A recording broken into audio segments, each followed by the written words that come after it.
Who are you waiting for?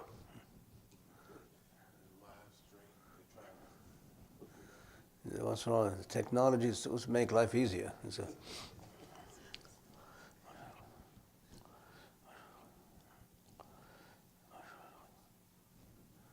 We can start? Where's the recording? It's on, huh? Is the camera here? There's no camera. It's just audio. Audio. بسم الله الرحمن الرحيم اللهم صل على سيدنا ونبينا ومولانا محمد وبارك وسلم على محمد صلى الله عليه وسلم.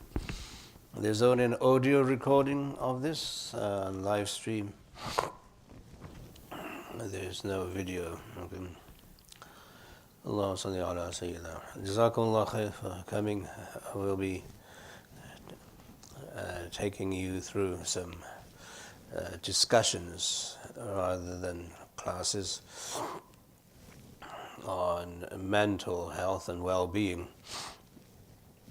Inshallah, Islam promotes mental health, mental well-being as a prerequisite to be a Muslim. Islam honors, dignifies the human mind, the aql, sanity, much more than we want to believe. We don't appreciate how Islam values the mind and mental health. As sanity, as you know, is a prerequisite to offering any ibadah.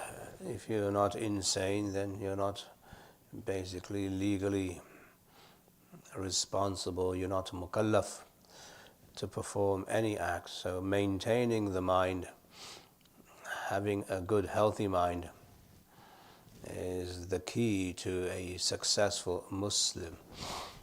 That's why we don't allow alcohol and drinking, because it alters the mind. You become intoxicant, that disturbs the mind and the equilibrium and the ability to function, the ability to understand what it is we're saying. There's no balance whatsoever. So that's why Islam prohibits alcohol. Other reasons too, but this is the major reason, that we don't want the human being to do anything to discredit himself and preclude himself from being a responsible human being. So that is how Islam values the sanity of the mind. So now we have, unfortunately, man-made issues in the modern world. Unfortunately, there's a lot of depression in the community. There's a lot of anxiety in the community. There's a lot of, trauma in the community. There's a lot of PTSD in the community. There's a lot of anger in the community, and these are all man-made. Okay. Allah did not impose this on man. Human beings created all this themselves. There are a lot of suicidal people in the community. There's a lot of disorders in the community, and I'm sure you know people who are being evaluated by a psychologist as we speak. I'm sure there are people that you know. Every family has cases where people are depressed and people are anxious, and people are basically not living with a sane mind. And this is man-made. Allah doesn't approve of this. Islam doesn't approve this. Islam says live a healthy life, stay away from anything that causes you this. Now you might say, well, it's not man-made, it's God-made too, because then disasters happen, calamities happen, things don't happen. You have fate and you have destiny and all of that. So why you say this man-made? Is it because Allah has given the human being the ability to endure. and take on challenges of life. That's how Allah has made the human being. So the human being is made to be resilient and fully equipped to handle problems of life. We are not saying that human beings should not have any problems. That's a Mickey Mouse theory. Okay, you may say that to your kids. If you have a PhD and you earn this much money, you won't have any problems in life. That doesn't happen. That's not true. That's false information, false news. That is the wrong way to make tarbiyah of you and your children. So Islam acknowledges that problems are part of life. And this is where our conversation begins, with the reality of Allah, and that Allah is the one who helps human beings navigate their life in such a way that they can, inshallah, get into Jannah, which is the ultimate purpose of life, is to reach Jannah. But Jannah you cannot reach if you are not tested. And the Quran makes it very clear that you will be tested if you are a believer. أَمْ حَسِبْتُمْ أَن تَدْخُلُوا الْجَنَّةَ وَلَمَّا يَأْتِكُمْ مَثَلُ الَّذِينَ خَلَوْا مِنْ قَبْلِكُمْ مَسَّتْهُمُ الْبَأْسَاءُ وَالضَّرَّاءُ وَزُلْزِلُوا حَتَّى يَقُولَ الرَّسُولُ وَالَّذِينَ آمَنُوا مَعَهُ مَتَى نَصْرُ اللَّهِ أَلَا إِنَّ نَصْرَ اللَّهِ قَرِيبٌ. That's a reality. It's a picture of reality. It's not a picture of falsehood. So when we do not acquiesce to reality, then we go into hallucinations. Then we have, our imagination runs wild. And then we have false assumptions. And we have false perceptions of life and what life should be. And so here the Quran is very clear that do you think you're going to enter Jannah when the likes of the trials of people who came before you has not touched you? I mean, if you look at the lives of people before you in human history, they went through trials and tests, and they went through difficulties. And I don't mean just necessarily in the Sharia sense. I mean even in the mundane, secular sense. When you look at people who came to this country first, the so-called pioneers, did they live in luxuries?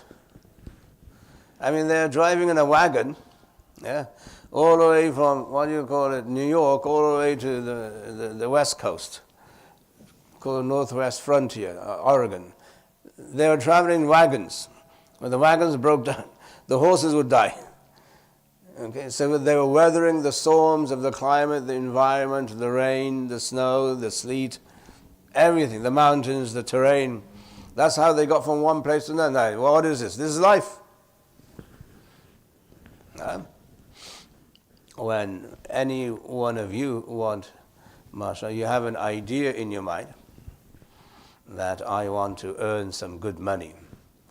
So now you sit down and you think, or the society helps you think, or your parents help you think, or your schooling helps you think, okay, what is the best way I can earn money? So you decide, if I get this education and this degree and this job, then I will get money. And when I get money, I'll be able to afford a house, a car, whatever I need in life to be comfortable. But if you sit there and say, I want this, this and that, and you don't do anything to make it happen, you don't go through the trial of hard work, you don't go to school, you don't follow the rules in school, you don't study, you don't do your homework, you don't prepare for your tests and your exams, you don't prepare for your SATs, and you don't go to college, and you don't do anything, and then you're sitting there basking in your hallucination that I'm going to be fine because I want to earn money. But you don't go through the mill of hard work. Then after you do your bachelor's, you don't want to go into the master's, or you don't want to do your PhD, or you don't want to do your med school. Most of you, mashallah, here in this room, you've been through life and you know that it's a struggle. You have to wake up 5 in the morning. You have to study, you have to sweat, you have to endure, you have to persevere. You take on the challenge of life. You take the bull by its horn, and you work and you work and you work and you struggle and you perspire, and then finally you get to a place where eventually you're going to take the boards, or you're going to take the bar exam, or you're going to take this exam for certification. But that's hard work. That's not Mickey Mouse, that's not fantasy, that's real hard work. So if somebody says that, oh, life is so hard, and then you're hallucinating. That's the real PTSD. We're just hallucinating about life. So Allah says the same thing, that if you think you can get into Jannah by doing nothing, you're hallucinating. You're fantasizing.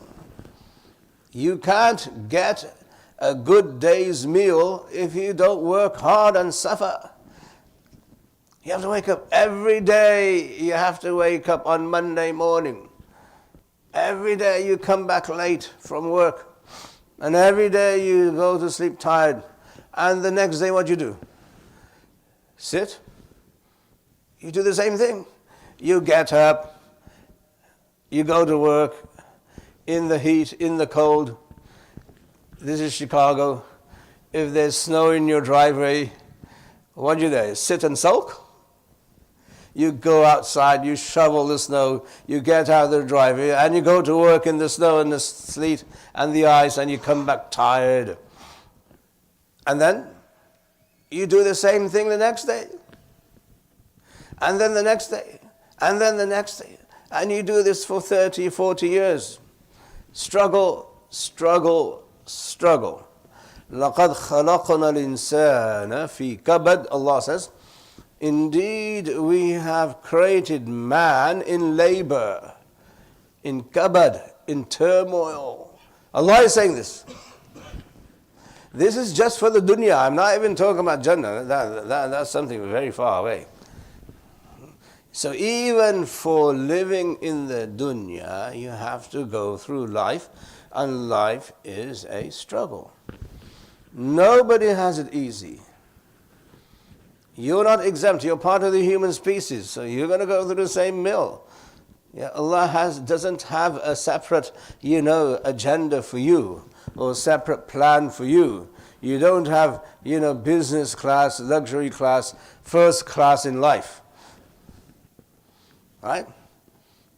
Whether you're a sports person, look at the athletes, see how much they work, and they sweat, and they perspire, and they train. If you're a professional athlete, you're going to train many more hours than you're going to play. You play 1 hour, but how many hours you train? Right? It's hard work. It's labor. Right? So we as a Muslim community must first and foremost appreciate who Allah is, where your connection with Allah is going to help you maintain your sanity, your aql, your understanding of life. That has to be correct. If you fall short of that, then you'll hallucinate and you'll fantasize, and then you'll get into trouble. And you won't know what's hit you, because that's another form of addiction. That's an intoxication. Another form. Not necessarily chemical substances, but definitely that you are fantasizing, hallucinating. You don't have your head on straight. You think you can get away with not doing anything. and then get something out of life. It doesn't work that way. So the first and foremost central theme that I'm going to bring is connection to Allah, where Allah has the grand panoramic view of human beings and their lives and their destiny and their actions and everything else. So He has placed man in turmoil. لَقَدْ خَلَقْنَا الْإِنسَانَ فِي كَبَدٍ. This is now the playing field. You are part of that struggle. You're going to now have a ship. This ship is now going to sail in calm waters, in stormy waters, in the perfect storm, and God forbid, if you don't know how to navigate the ship, you're going to capsize. That's just life. There's no two ways about it.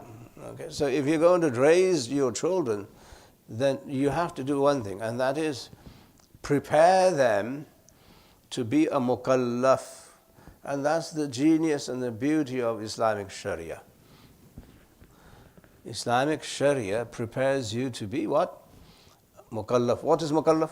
Someone who has been made legally responsible to act. So at the age of 7, the Prophet ﷺ trained them so that they do their salat. And if they don't do it by 10, then they're not ready yet, so you have to, discipline them. Take care of them in a different way. Make them ready for taklif and being a mukallaf. Make them ready for life. If you don't do that, then you have now not done your due diligence as being a parent. If your child, just to give you some context, doesn't know how to take the garbage out, then you failed him. Why? Because when he leaves mama and dada and goes to college and he has to throw the garbage out, what's he going to do? He's going to fall flat on his face and he's going to sit there and cry, I don't know how to do this. Right? Do you know that we get, God forbid, we get students who don't know how to write a check? I kid you not. Because we've never had to write a check. We've never had to do hard work. They come and they want to live by themselves, but they don't know what to do with the garbage. So whose fault is that now? The fault on the parents, where the parents have not done their share of preparing the child to be a mukallaf, a responsible citizen. That doesn't mean to say that you pamper them and you give them Jannah before they go to school. Now there's no trouble in life. There's trouble in life. As I said, this Chicago is going to make you or break you. There's hot weather, there's cold weather. By hook or crook, you're going to learn how to deal with the elements. Likewise, you have to deal with life and do what it takes. These are very small, petty things I'm talking about. But the major things is that in life you will have relationships, and relationships will come with their own problems. And that's when you need to make tarbiyah of your children so they don't become depressed. They don't get angry. Where does the anger come from? Where does the depression come from? Where does the disappointment come from? It comes from not being able to handle reality and handle life. Right? So the Prophet ﷺ said, prepare your children in such a way that they become responsible, mukallaf, before they are 14 or 15. Make them responsible. Show them how to live life. Show them what to do. Show them how to live. Show them that this is reality. You're going to have allergies. MashaAllah. This is Chicago, I'd say. Allergy season. Hopefully it's gone now, inshallah. But when you have allergies, you're going to get sick. So what are you going to tell the child? And when the medicine doesn't work, what are you going to tell the child? You're a doctor and you can't treat your child with allergies. So what are you going to do? So how are you going to handle that reality? How are you going to handle that association with life. So preparing the child mentally to handle life is the key to avoiding disappointment, depression, anger. And who does this? Sharia does this.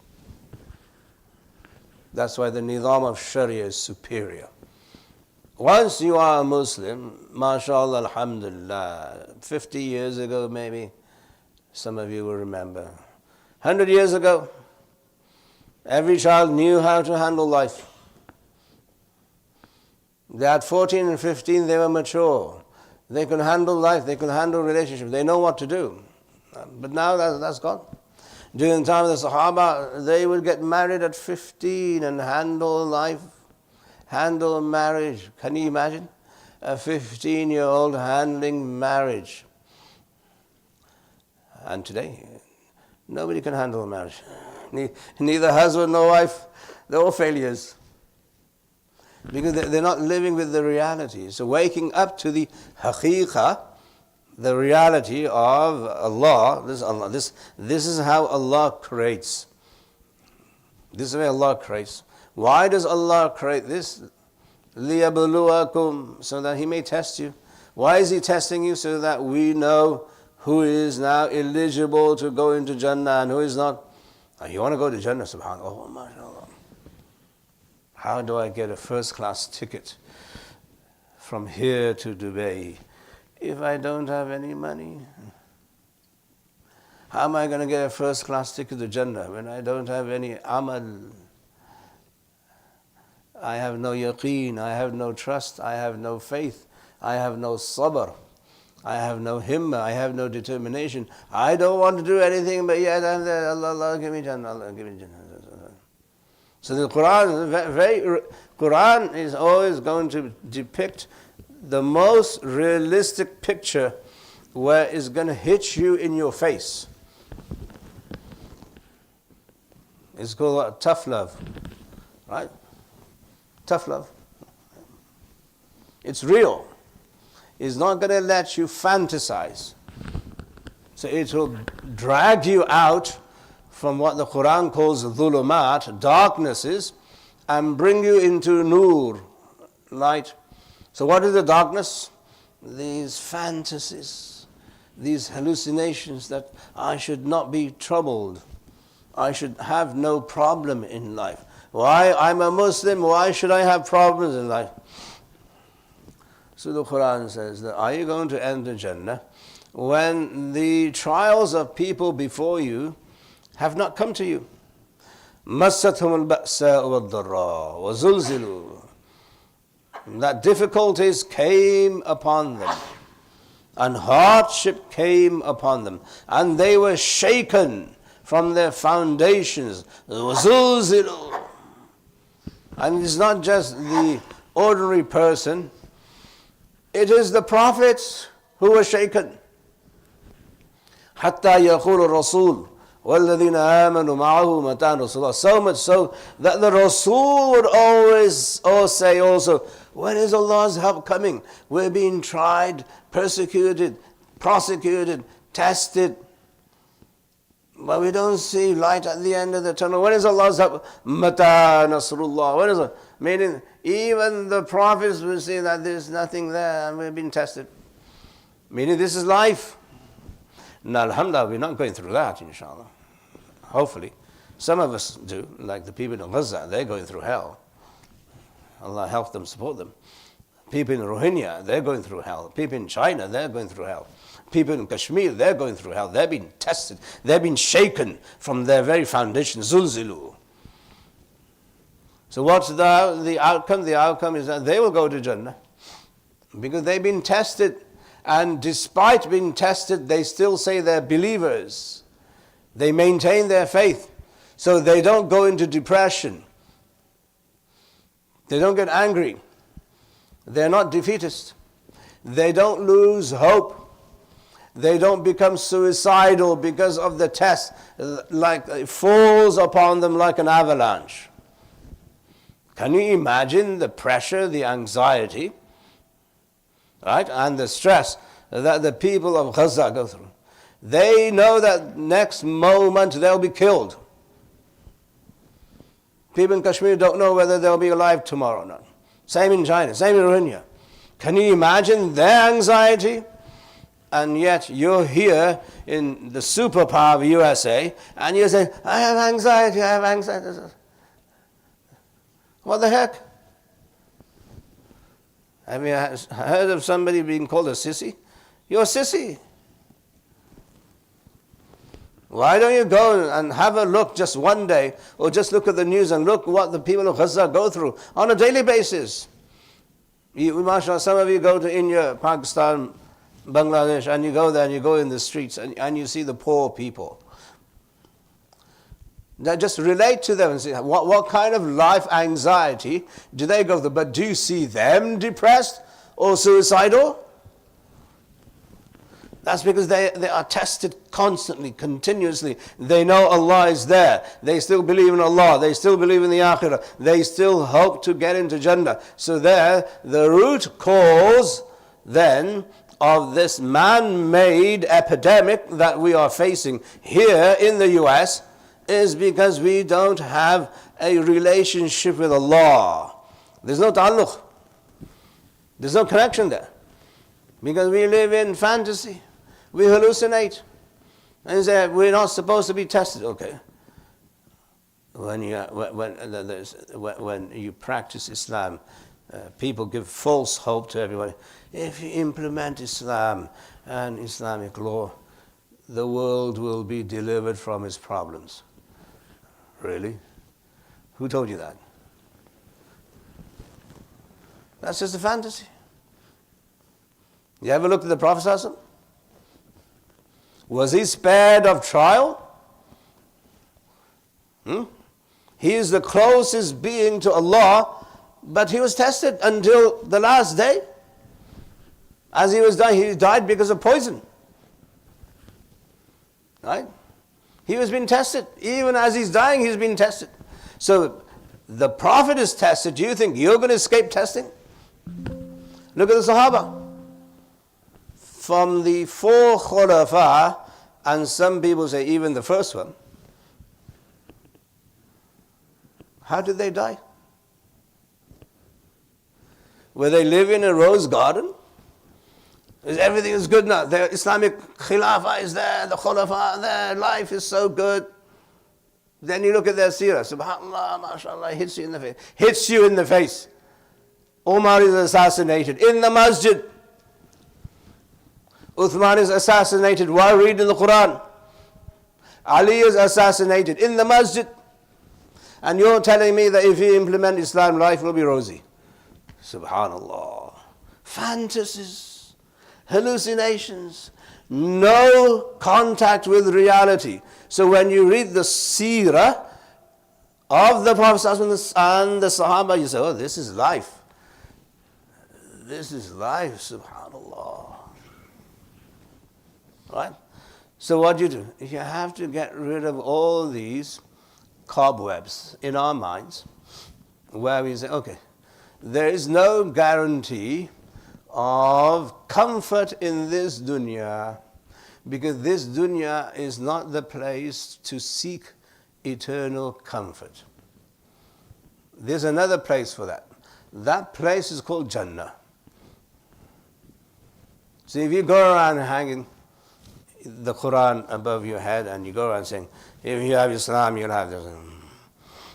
Never happened in history. Throughout our history, we've always been, mashallah, at war. We've always been fighting. We've always been campaigning against the falsehood. We've always been fighting for the truth. That's just human history. Read human history, you'll get a sense and a dose of reality. The reality is that Muslims, they hung on to Islam because they love Allah, they love the Rasul, and they follow the Rasul, and they follow the Sahaba, and they know that this life is not permanent, and there's another life waiting for us on the other side, which is permanent. And if we want to get rid of these mental disorders, anxiety, depression, trauma, anger, then we need to reconnect with Allah, but in a realistic sense. Not in the sense that some Muslims assume like that. The Quran does guarantee that if you believe in Allah and you do His dhikr, you'll have a wonderful life. The wonderful life doesn't mean you won't have problems. That's the catch. Yeah. It's a trick of the devil to help you and to make you assume that Islam means removal of problems. It doesn't mean that. It means you'll be able to navigate the problems. That's it.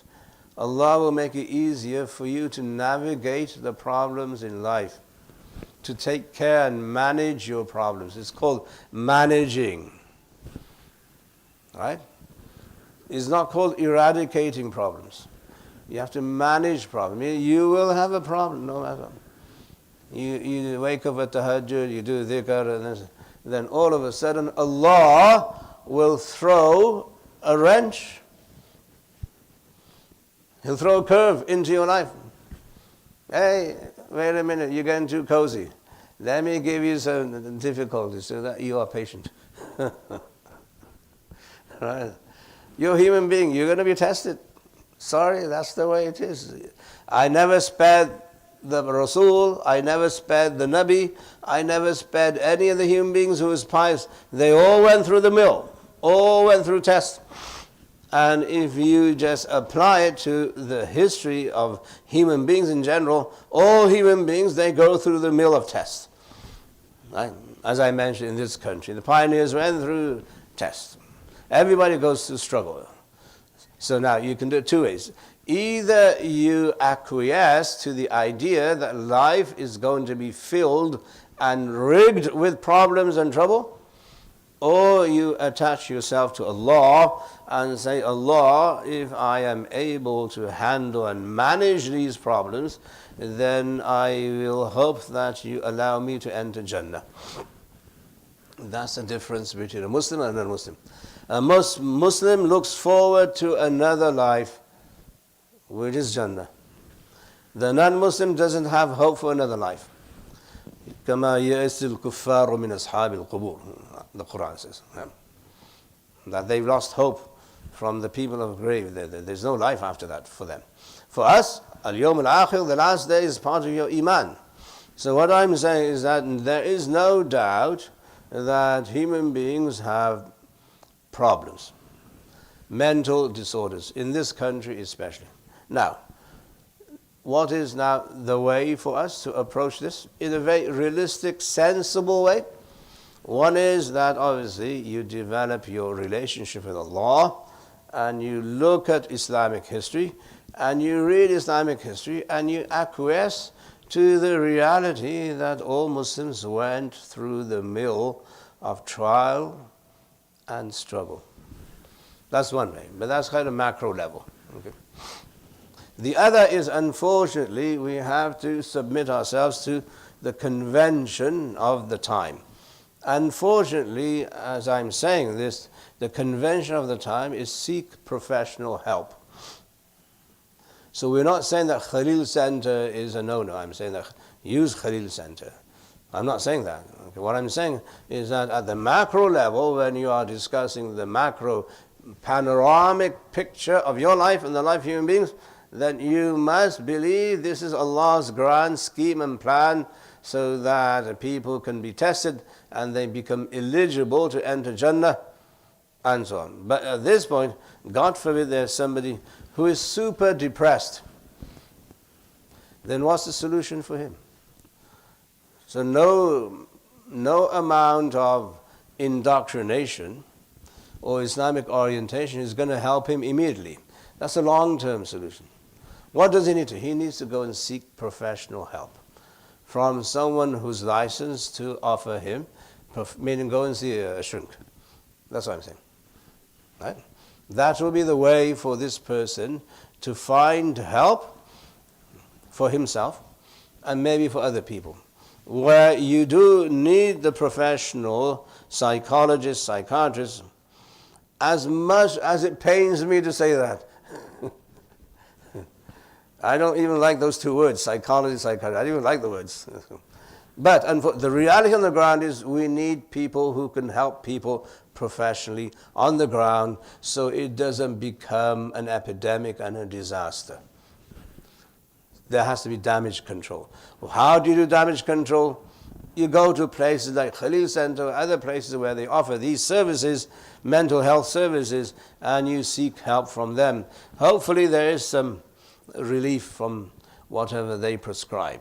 Okay? So we're not against people going for professional help. You should go, but at the same time, you should align your worldview and your akhirah in line with Allah and the Rasul sallallahu alaihi wasallam. The big picture is that I have to die one day, and God forbid if I don't die in a good state, then I will be in much more pain, anxiety, trauma, difficulty than I can imagine in this world.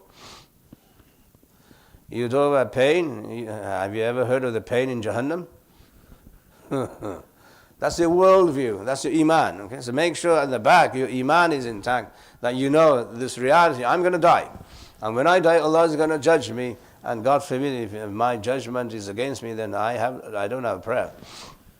That's at the macro level. At the micro level, on a day-to-day basis, if you or anyone that you know has anxiety, depression, suicidal thought, or whatever, you must seek professional help. Don't sit there and say, I'm going to do dhikr. That's not the right approach. It is an approach, but it's not the right approach. The approach is that you must seek professional help. Why? Because that's the established convention. And Islam is about using the established convention. This established convention, that is what you do. Hopefully it will help. You never know. People do get out of depression by counseling, by consulting people, by training, and even medicine and all of that. So there's no doubt that there is a place for psychologists and psychiatrists.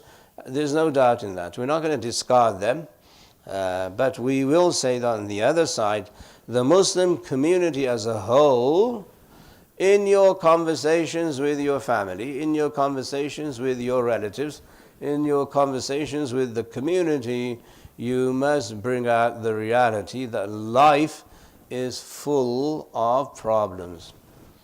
You will not escape problems because you are a good Muslim. That doesn't happen. It has never happened. It will never happen. Yes, what you will be able to do is you will be able to manage your problems better, in a more positive way, and you'll be able to navigate the stormy waters of the ocean that you live in. That's what will happen. It will give you the himmah, the determination, it will give you patience, and it will give you hope that Allah will reward you for all the difficulties you face in this world. And the Prophet ﷺ, that is how very ingeniously he cured the anxiety of the Sahaba. A very ingenious way. Huh? How so? Bismillah.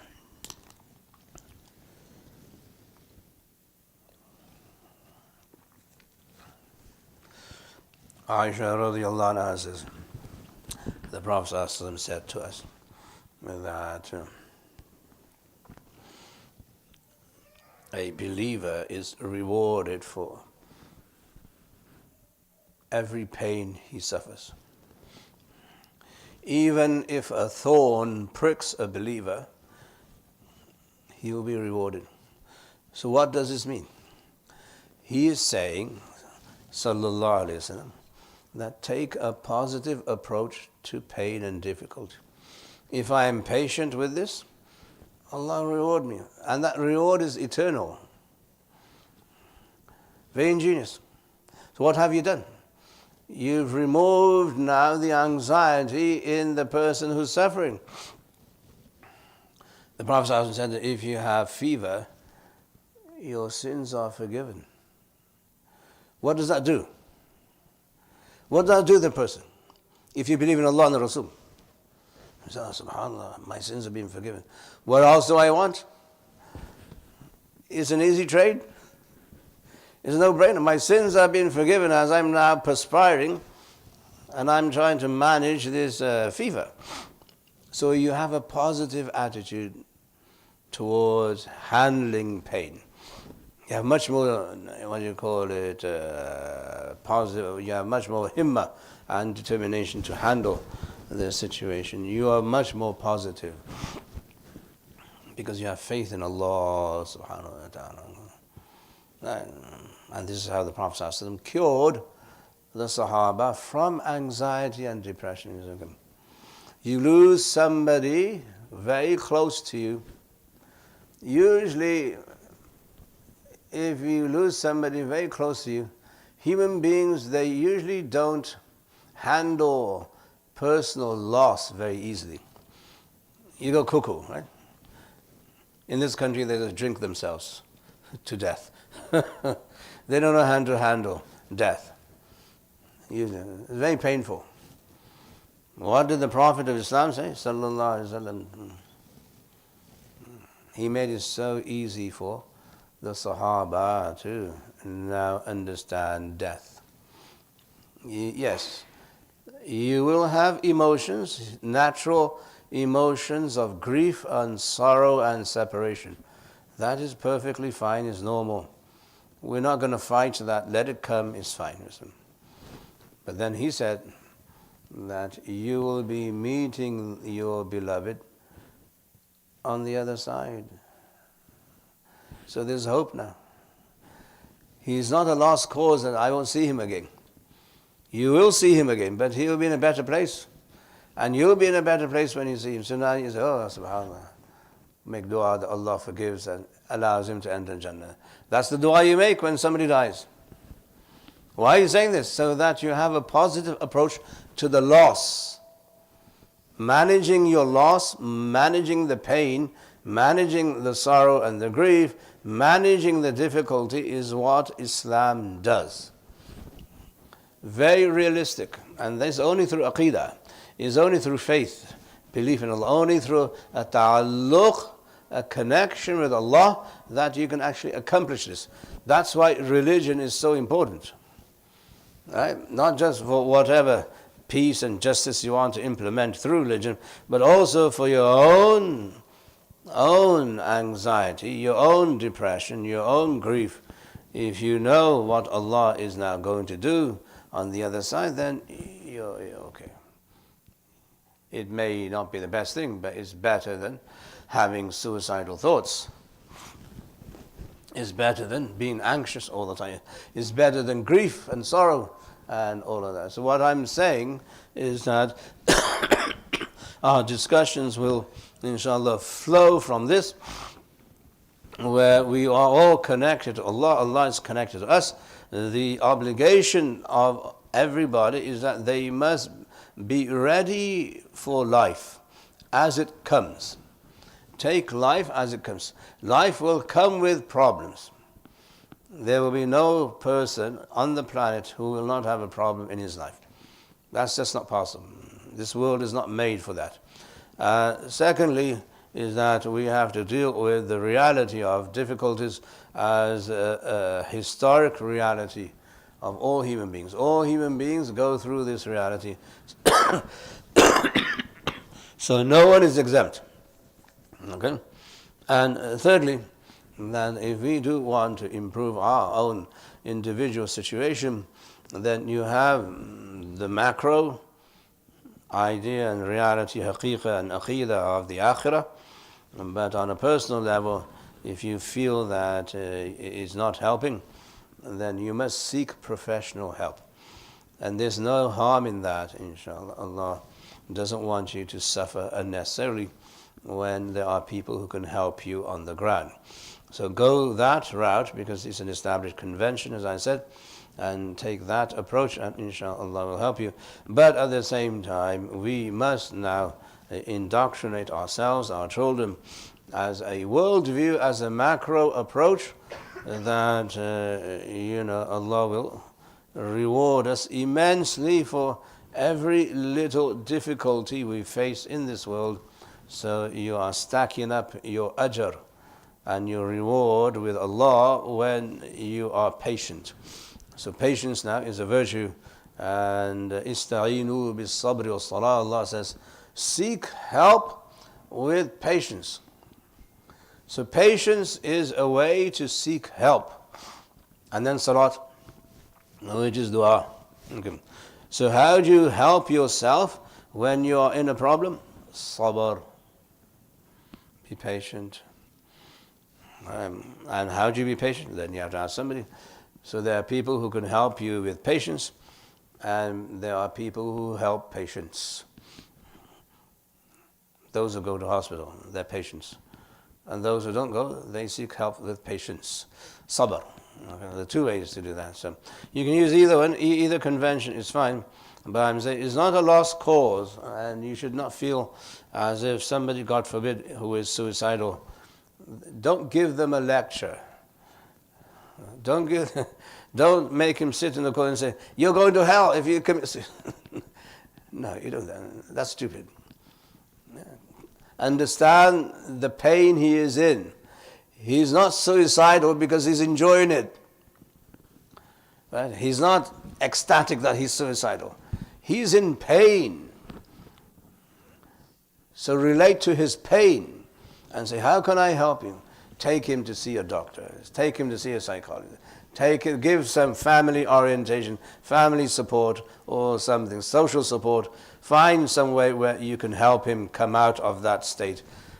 But don't condemn the guy and start giving him lectures. No, your iman is weak and that. That's not for you to do. Only a qualified, seasoned sheikh can do that. You can't do that. Otherwise, you'll end up killing him. Trust me, you will hurt him more than benefit him if you go the Islamic, what do you call it, waz and nasiha approach. Don't do that. You're not qualified to do that. Any more than, you're qualified to give a fatwa. Send them where they can get professional help. That's my request to everybody. That don't be holier than thou. Go where the help is available. Now, you might say they don't help. Well, that's up to them. But at least you try. There are a lot of benefits in going and seeking help from people. There has been a tremendous impact, as you know, mashallah, through Khalil Center on people who do have mental problems. And so at the same time, what we need to do parallel is that in our orientation of the Muslim Ummah, in our masajid, in our madaris, in other places where we give religious education, we must bring out the reality of life through the seerah of the Prophet ﷺ, and then mention that he was the most tested person on the planet. He is the best Muslim on the planet, there's no doubt. But being the best Muslim did not preclude him from being tested. That is a reality check. Then you don't live with that fantasy in your mind. Oh, I'll be a great Muslim, I won't have any. No, brother, it doesn't work like that. Yeah, you will be tested because you're human. So the nature of space and time, you're in a capsule of space and time. In this capsule of space and time, you will be tested. No matter who you are. That's just how it is. You can't escape that. So if your orientation for the community is this, then you take a much more positive attitude towards issues and difficulties and problems. Then you will want to conquer your problems, navigate your problems, manage your problems, instead of whining all the time, feeling sorry for yourself. Get up and do something about it. Okay. The car is broken, so what do I sit down and cry? Oh, ye kya ho gaya? Musibat aa gayi, car nahi chal. You idiot, go and get a mechanic and fix the car. Don't whine about it. I have a problem in my life. Well, fix the problem. What's wrong with you? Take some initiative. Manage the problem instead of being a defeatist. And that's the attitude you don't want. You don't want a defeatist attitude where you don't believe in the creativity of Allah. You don't believe in the love for Allah, love of Allah for you. You don't believe in the solutions of the Quran and Sunnah. You just sit there and whine and whine and whine. And that's what everybody now just now slamming the Ummah. We're just so pessimistic about the Ummah. We just slam the Ummah. Everybody hates now to say the Ummah is good. Everybody wants to say the Ummah is no good. It's our nafs. Our nafs enjoys vilifying the Ummah. If you go to a gathering and talk about the Ummah, they'll say, oh, the Ummah is useless. That's vilifying the Ummah. How dare you? Number one, the Ummah is not yours. The Ummah doesn't belong to you, it belongs to the Prophet ﷺ. Yeah, don't second guess him. And he never did this. When it came to he always made dua, Allah forgive the Ummah. He always gave hope for the Ummah. He wasn't pessimistic. He wasn't defeatist. He said, let's do this. Take a step forward. Manage the problems of the Ummah if you have himmah. If you don't, then stay quiet. You're part of the problem. You're not part of the solution. So that's another thing. We have to stop whining about the Ummah. And so I'm saying is that the positive attitude that Iman and belief in Allah and the Akhirah brings to the table, it is, what do you call it, unassailable. Okay. There's nothing like it. It's so beautiful, alhamdulillah. But not everybody can benefit from that all the time, immediately, instantaneously. So these are anomalies. These are patients. These are people who are ill. And we need to take care of our patients and the people who are ill. We need to take care of these anomalies so that they come back onto a straight path. We make dua for their tawfiq and their guidance and everything else. But at the same time, we must be, positive and optimistic about our state of affairs, that Allah will forgive us and help us, inshallah, get into Jannah. So the summary is that we'll be having, hopefully, 10 of these lectures, hopefully, inshallah. So the first one is just about making sure that our approach to life is sane. Maintain our sanity vis-a-vis life. This is the sane approach. Life is filled with problems. Period. Tell this to your kids. So when they have a 3-car garage mansion and they have 2.4 children, and they have problems, they don't become depressed. They manage the problems. They take care of the problems. They don't make it more of a problem than it already is. So helping people manage problems is the Muslim way. Helping people avoiding problems, that's the non-Muslim way. We don't do that. We help people manage. So we are realistic. That we appreciate Allah creates evil. قُلْ أَعُوذُ بِرَبِّ الْفَلَقِ مِنْ شَرِّ مَا خَلَقَ. The Quran acknowledges Allah creates evil. How ingenious is that? I mean, psychologically, think. The Quran is saying, we don't want you to live in denial of evil. Evil does exist and Allah does create evil. It's right there in the Quran. You read it in your namaz. Min sharri ma khalaq. I seek refuge in the Lord of the dawn from the evil that Allah creates. So Allah creates evil. So, what do you do? You acknowledge it. So what do you do? So what you do with evil is that you have to now avoid it. You have to negotiate it. You have to overcome it.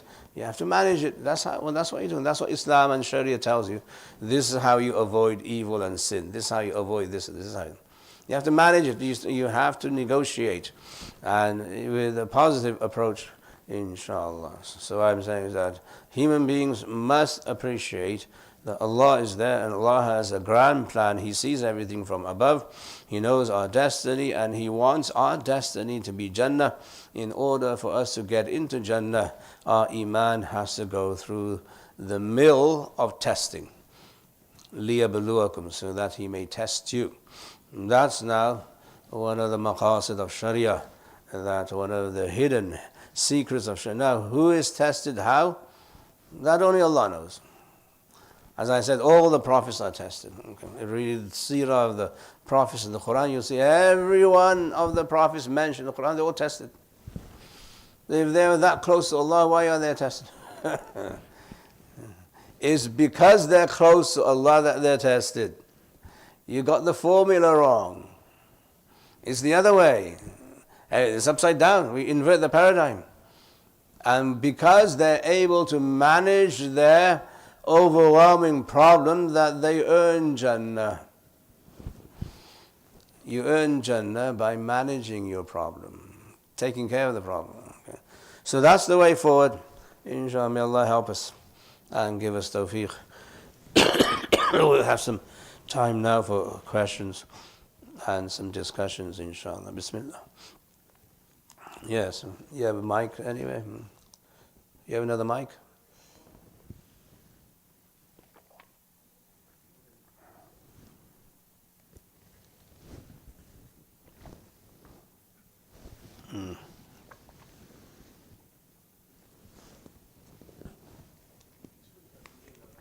ये भी है नहीं आएगा then you have to come here. Bismillah. Assalamu alaikum. The question is, Musa alayhi salam is among the Ulul Azam min ar-Rusul, but even he makes the dua, Rabbi yassir li amri. So there's no harm, like, of course life will be hard, that we all understand, but there's no harm in asking Allah Ta'ala for ease, right? Even with that understanding. There's no harm, and we should make dua, as the Prophet make dua all the time, that Allah make the difficult things easy for me. That you're right, that we should facilitate life. Being tested doesn't mean to say you test people or you test yourself. You mustn't test yourself, or as they say, test God. You can't test God. So if Allah has placed you in a difficulty, then fine, manage it. But don't create the difficulty for you. Try and create ease for you, because Allah wants you to be at ease. And that's why I'm saying, if somebody needs real psychological help, just send him there. It's much easier than doing this. Yeah. So, but you're right. We do seek ease and comfort from Allah. The Prophet ﷺ said, غَيْرَ أَنَّ عَافِيَتَكَ أَوْسَعْ that your afiyah and your comfort is much more spacious for me than your trial. So don't give me trial, give me afiyah. That's the Prophet's dua. Give me afiyah, give me comfort. So we do want to seek afiyah. We don't want to invite problems. We don't do that. Okay.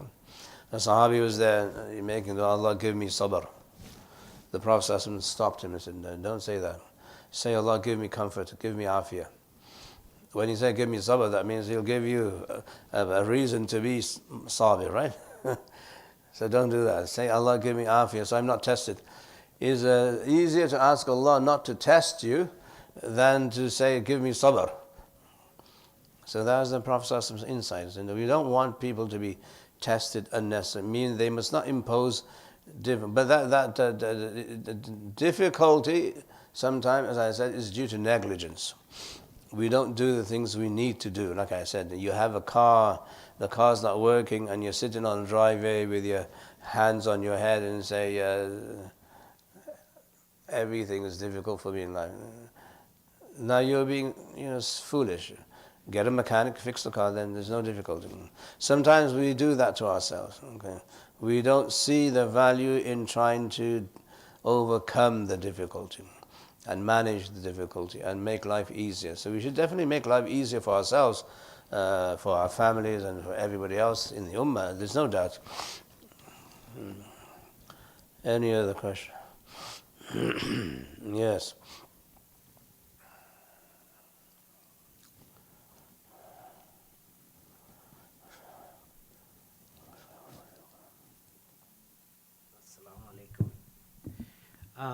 The reality of life and the convention that you emphasized on to embrace is Islamic principle.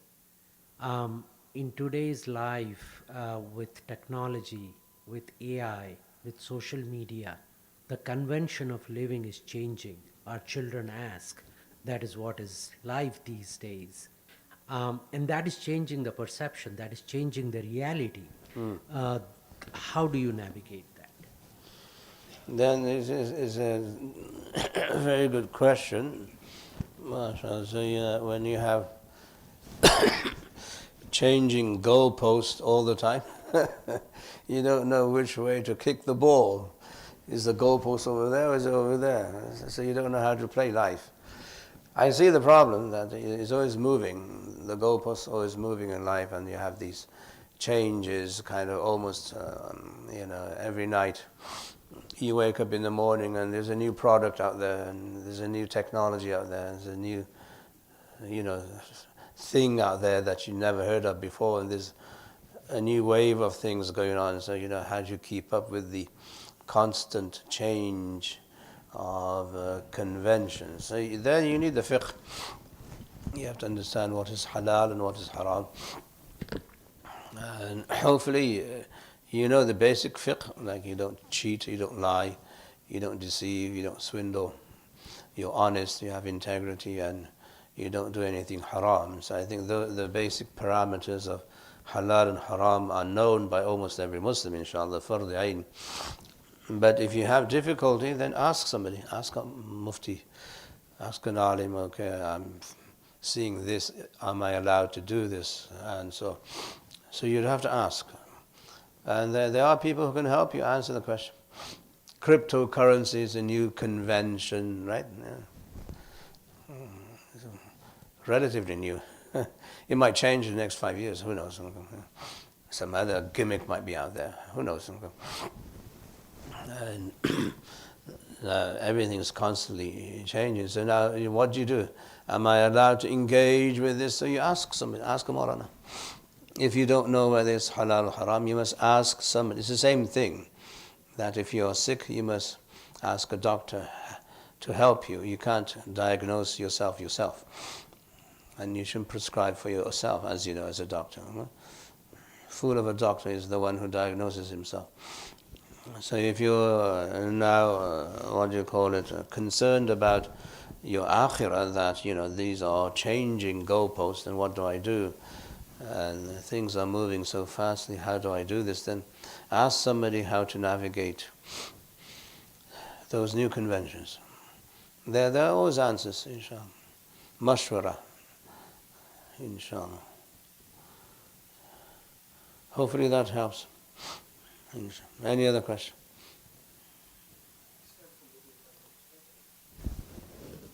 Sorry? The other question.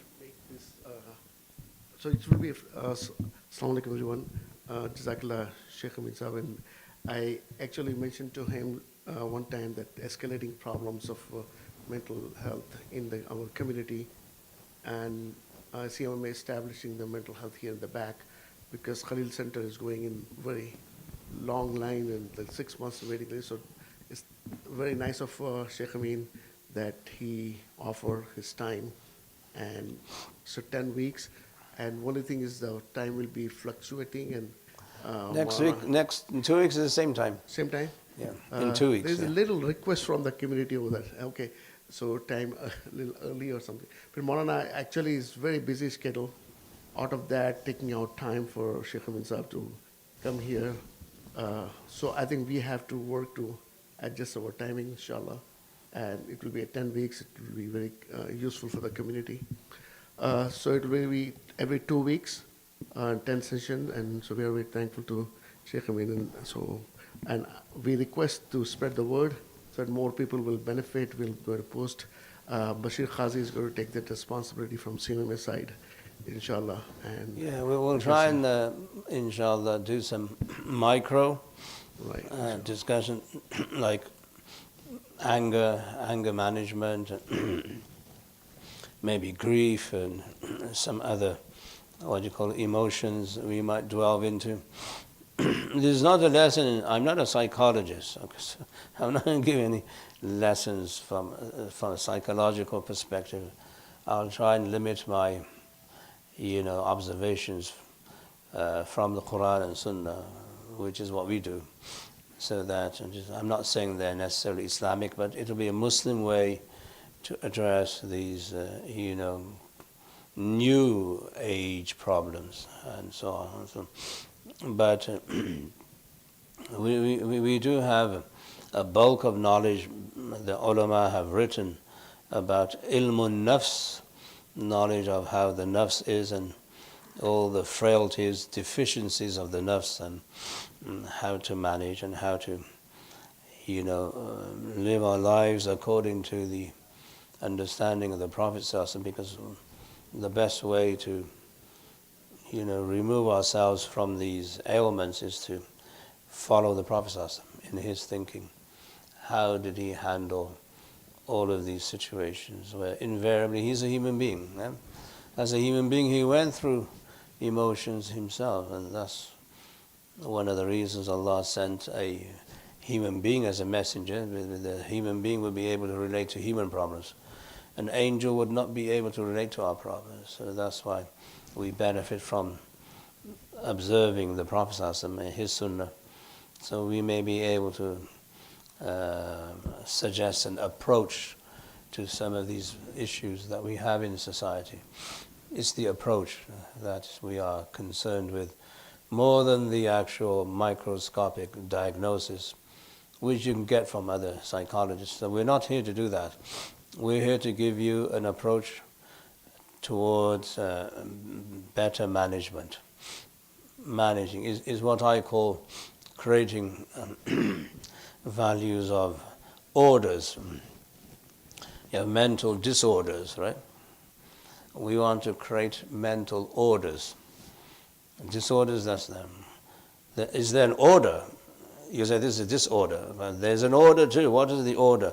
The order is the sunnah of the Prophet. That's the order. What did he do in this circumstance? And how did he handle this issue? And so on. How did he, if there was an occasion to be angry, how did he handle anger? If there's an occasion to grieve, then how did he handle grief? He went through grief himself, right? He lost Khadija, huge loss, personal loss. He lost Abu Talib. He lost his son in Medina. So these were occasions of grief. Now we go into the Sunnah and say, okay, how did he handle these situations? So now you have a Muslim approach. That's the Muslim order. So we'll be highlighting some of these, inshallah. Any other question?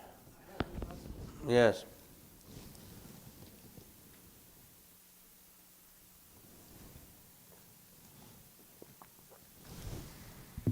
Assalamu alaikum. I'm a little confused about this ayah, Qul a'udhu bi rabbil falaq. Can you explain more about that Allah created the evil and give some example of those so that I will understand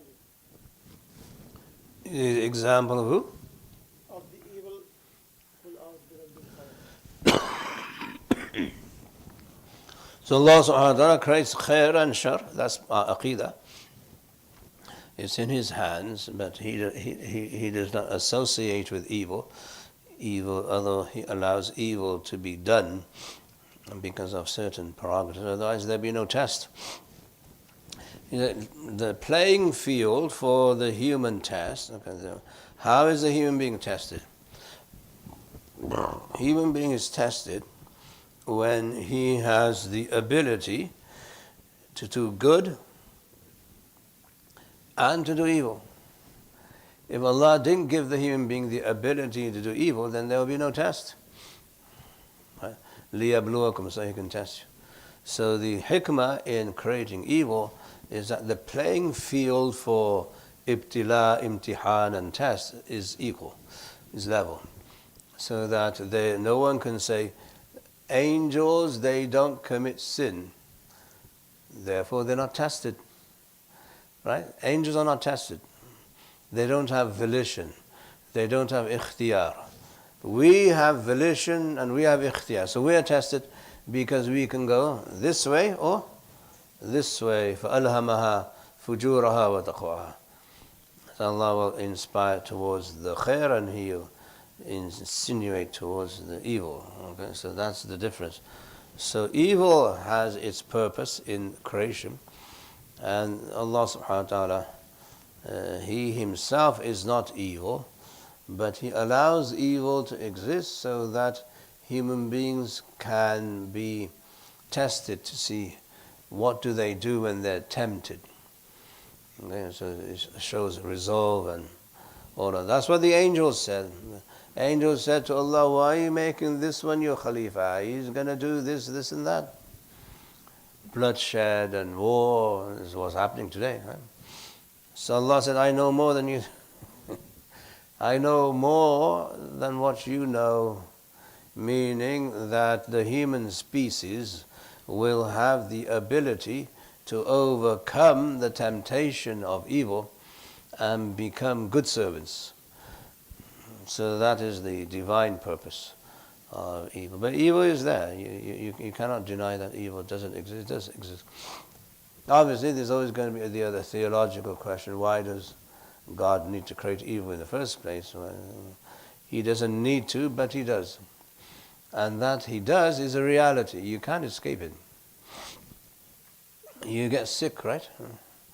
The sickness, is it good or evil? You say that, I don't feel too well when I'm sick. Doesn't look like any khair for me, right? But then the Prophet ﷺ said that if you are sick, your sins are forgiven. So ultimately it becomes khair, because you've managed the shar of being sick in the Prophet's way. So now you get rewarded. And that's the genius of the Sharia. Okay? Jazakallah khair. So we'll stop here. We'll see you again soon, in 2 weeks, inshallah. Subhanallah wa hamdihi, subhanakallah wa hamdihi. نشهد أن لا إله إلا أنت نستغفرك ونتوب إليك سبحان ربك رب العزة عما يصفون والحمد لله